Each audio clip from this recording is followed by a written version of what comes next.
Abyssal corrosion syndrome. 500 years later, and it's resurfaced again.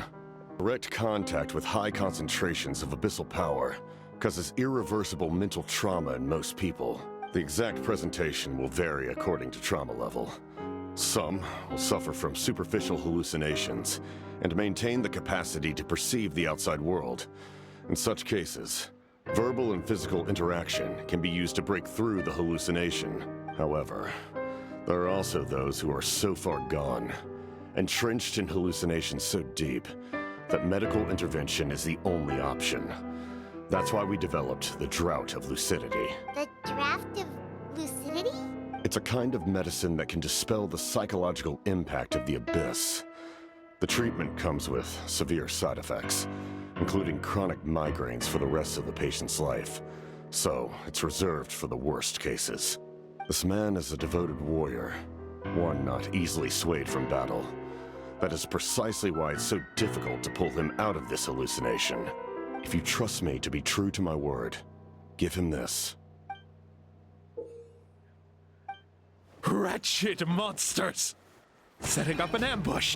Give me your worst! Hurry! He's away! Please, give him the draft. What's going on? Dad? My head hurts. It's all right, my boy. Let's go home. You need a good night's sleep. But first, I want to thank you for saving my son. May I ask your name? Just Capitano is fine. I owe you more than words can say, Mr. Capitano. Thank goodness everything turned out all right. Think nothing of it. I agreed to offer you my aid, so this is merely a part of that duty. Besides, I care deeply about this land. Right! When we were with Moika, you told us you and your soldiers defended Natlan against the Abyss 500 years ago. That's right. My desire to protect this nation remains unchanged. When my platoon arrived in Natlan 500 years ago, like you, we were true outlanders. But as time passed, I encountered the people of this land and witnessed their desperate struggle against the Abyss. Though many of the warriors were rash and inexperienced, they were steadfast and fearless in battle, willing to do anything to protect their fellow citizens, oftentimes with complete disregard for their own survival. Just as I fought for the glory of Conria, they fought for the survival of their nation. We happened to share a common enemy, so I decided to offer my aid. We fought side by side to the very end. I traveled to many places after that, but I never forgot this land. Even now, my work in Natlan remains unfinished. They remember who I used to be. The Sentinel Knight, who fought with the Masters of the Nightwind. Still, I prefer to leave all that in the past. That name carries with it the glory of my homeland and the honor of Natlan. Yet, I failed to bring my soldiers home.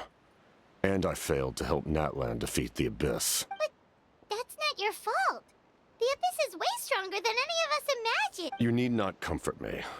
I am no longer who I once was. Let the events of the past continue to collect dust in the annals of history. I will continue to help Natlan in my own way. Like, with the draught of lucidity? Who knew you could make medicine? The draught was Guthred's invention. He was a respected military doctor, as well as my trusted second-in-command. We faced a similar situation to what you witnessed today. The endless battles against the Abyss triggered delusions among the soldiers, to the point where some attempted to kill each other. In order to develop a treatment as fast as possible, Guthred used himself as a test subject. He passed away shortly after the drought was complete. That's who he was. Unrelenting in his pursuits. No matter the cost, no matter the sacrifice. In the end, he even gave himself up for a chance at success. I'm sure he would be pleased his creation aids people, even now. The Abyss has wrought enough suffering on this land. I sincerely hope this war will end soon. Stop worrying about other people's survival, about their losses and sacrifices. You just need to win. That must be why I've returned. For this moment. Please finish what you set out to do, Commander. You're more perceptive than I imagined. However, some things are better kept secret for now. We may be working together, but our goals are not entirely aligned. What's with the secrets all of a sudden? I'm starting to think we should be more careful around you. I do not mean to jeopardize the trust between us. I simply prefer to keep this to myself, because it's a personal matter. All I can tell you is this. Natlan may have survived the worst of the crisis, but the souls of this land are still not at peace, and that is why my work is not yet done. Well, if it's personal, then we'll just have to trust you. If you have other questions, I'm willing to answer them. Wait, like anything? Hana wants to know how you eat with the mask. In the garden cultivated by the gods, flowers and weeds grow side by side.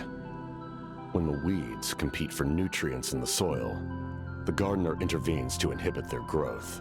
I'm not one to pass judgment based on my own standard of right and wrong.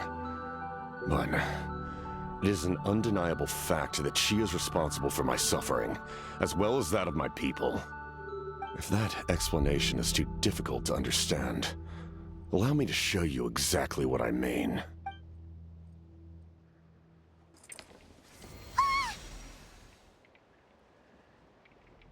The ruler of death can freely define the form of death, or grant immortality to anyone she desires. Her power is a rule in and of itself. Faced with such an overwhelming level of power, it can feel hopeless to resist.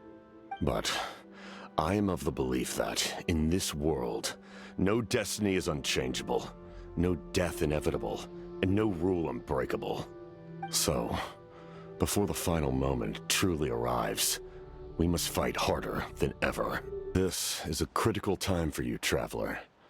It's best not to delay, so let us end our conversation for now. Best of luck to you all. Goodbye.